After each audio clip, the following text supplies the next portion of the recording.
कृषि कानूनों को पारित हुए पूरा 1 साल हो गया, लेकिन आज भी अन्नदाता अपने हकों की लड़ाई के लिए सरकार की हठधर्मिता के कारण सड़कों पर बैठा है और हर मुद्दे पर फेलियर। भाजपा की सरकार बीच का कोई रास्ता तक नहीं निकाल पाई। ये कहना है पूर्व मंत्री कैप्टन अजय सिंह यादव का, जो रेवाड़ी के शांति देवी लॉ कॉलेज में अपनी स्वर्गीय माता शांति देवी की प्रतिमा अनावरण के बाद पत्रकारों से बात कर रहे थे। वहीं दूसरी ओर इस मौके पर पहुंचे कांग्रेस के प्रदेश प्रभारी विवेक बंसल ने भी भाजपा के केंद्र और प्रदेश सरकार को आड़े हाथों लेते हुए कहा कि सरकार की आधी अधूरी तैयारियों और अव्यवस्थाओं के कारण कोविड के चलते हजारों लोगों ने दम तोड़ दिया, जिस पर श्वेत पत्र जारी करे सरकार। कांग्रेस प्रभारी विवेक बंसल ने कहा कि देश में जिस प्रकार कोविड तैयारियों में फेल हुई, भाजपा को कोरोना की पहली और दूसरी लहर से सबक लेना चाहिए, जिसमें ऑक्सीजन बेड और आवश्यक दवाओं की कमी के कारण हमने हजारों अपनों को खोया। दोबारा इसकी पुनरावृत्ति ना हो, इसके लिए तीसरी लहर जो बच्चों के लिए काफ़ी घातक है, उसकी सभी तैयारियां पहले से ही होनी चाहिए। उन्होंने प्रतिमा अनावरण के बाद कहा कि किसी भी समाज और राष्ट्र निर्माण में बड़े बुजुर्गों का आशीर्वाद अहम होता है। उन्होंने कैप्टन अजय यादव को प्रतिमा अनावरण की शुभकामनाएं भी दी।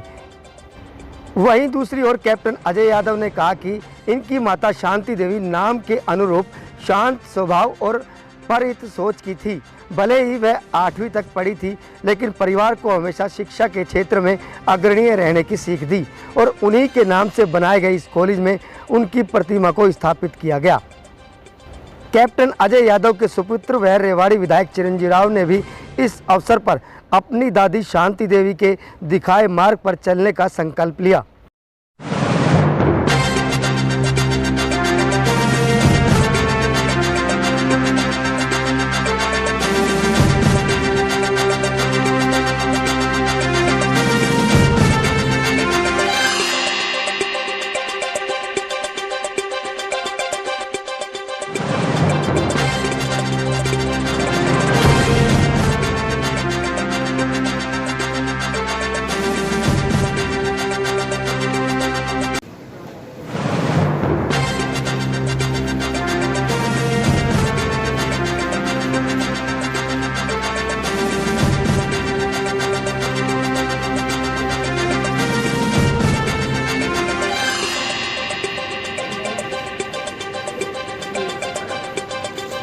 प्रतिमा का अनावरण किया गया।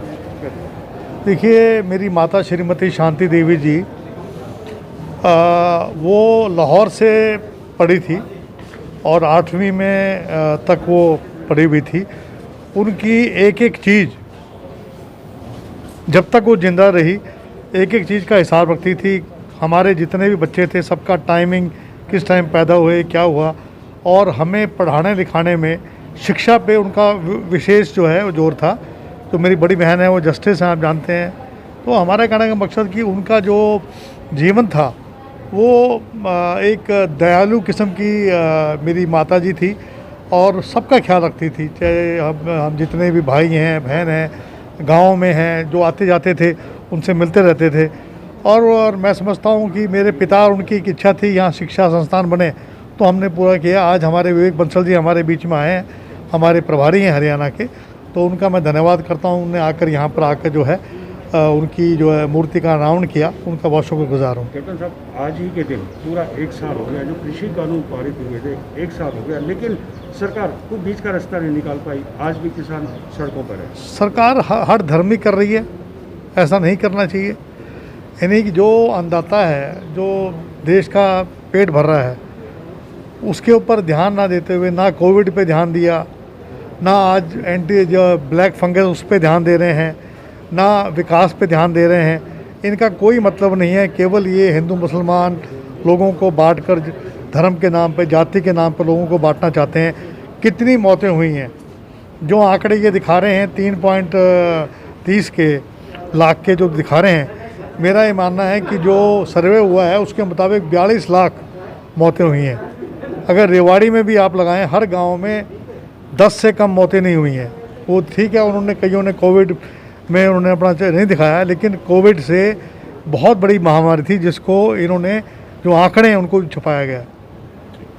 यही कहेंगे कि हमारे पूर्वजों का जहाँ पे भी समाज के निर्माण में योगदान है, हमें उन लोगों का स्मरण करना चाहिए। और मैं कैप्टन अजय यादव जी को भी बधाई देना चाहूँगा कि उन्होंने अपनी स्वर्गीय माता श्री की मूर्ति का आज इतना आवश्यक समझा और अनिवार्यता समझी कि इस शिक्षा और पूजा स्थल में उनकी मूर्ति को यहाँ स्थापित किया, जहाँ उनके पिता स्वर्गीय पिताश्री की भी मूर्ति उन्होंने स्थापित की है।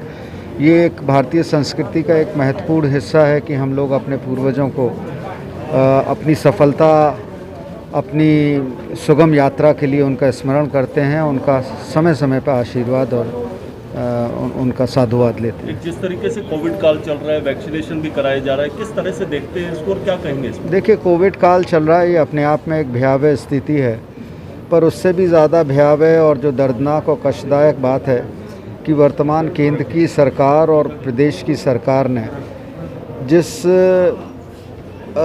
कुप्रबंधन को दर्शाया, जिस तरीके से जो इसकी जो तैयारी होनी चाहिए थी, इसका प्रबंधन होना चाहिए था, उसने इसको और भयावह कर दिया।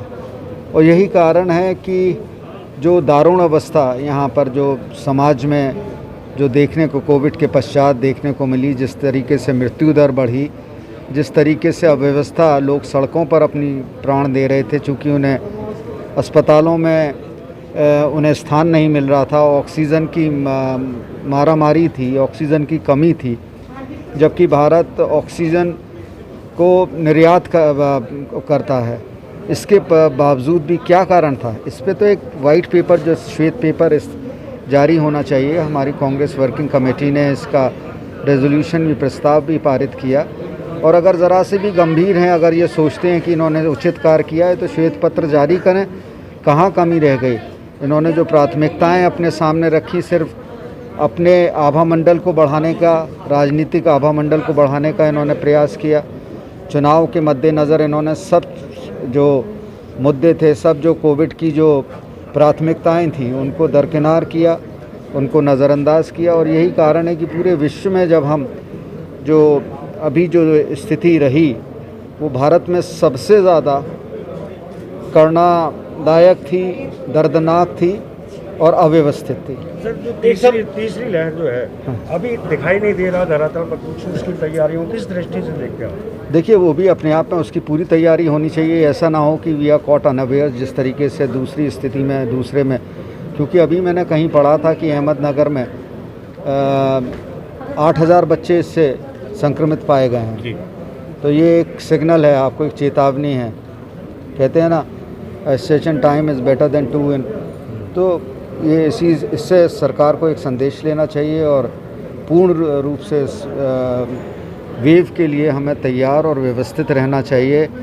और जो मानवीय करुणा जो देखने को मिली पिछले दिनों, वो देखने को, उसकी पुनरावृत्ति ना हो, ऐसी हमारी भी सरकार को ये सरकार से निवेदन है। और सरकार पूर्ण रूप से इसमें, कहते हैं ना कि एक गलती की है, उसमें सुधार करना चाहिए। जो गलती पिछले दिनों हुई, दूसरी संक्रमण में हुई, वो तीसरे संक्रमण में देखिए। क्या कहेंगे आज जो माता जी का मूर्ति का अनावरण हुआ? आज हमारे दादी की हमने मूर्ति का अनावरण किया है और पिछले साल आप जानते हैं कि उनका स्वर्गवास हो गया था, और उन्हीं की याद के अंदर हम लोगों ने हमारे लॉ कॉलेज के अंदर मूर्ति का अनावरण हमारे प्रदेश के जो प्रभारी है विवेक बंसल जी, उनके हाथों से करवाया है। क्योंकि आप जानते हैं कोरोना का दौरान चल रहा है, इसी वजह से कोई बड़ा कार्यक्रम अभी नहीं कर पाए, पर जैसे ही स्थितियां ठीक होंगी हम एक बड़ा भव्य कार्यक्रम उनका करेंगे उनकी याद के अंदर। पूर्वजों की याद में जिस तरह से मूर्ति प्रतिमा लगवाई गई है, क्या अपील और संदेश करेंगे लोग? देखिए, मैं तो सभी से यही अपील करूंगा कि आज के दिन हम लोगों ने पौधा भी लगाया है उनकी याद के अंदर। इसी तरह से हर व्यक्ति, जैसे कल पर्यावरण दिवस था, उस दिवस के रूप में ही नहीं, रोज़ हम लोग पेड़ लगाएं, ताकि जो बहुत सारे लोग हमारे इस दौरान हमने खोए भी हैं, उनको भी याद करें इसके दिन। तो मुझे लगता है वो बहुत अच्छा रहेगा।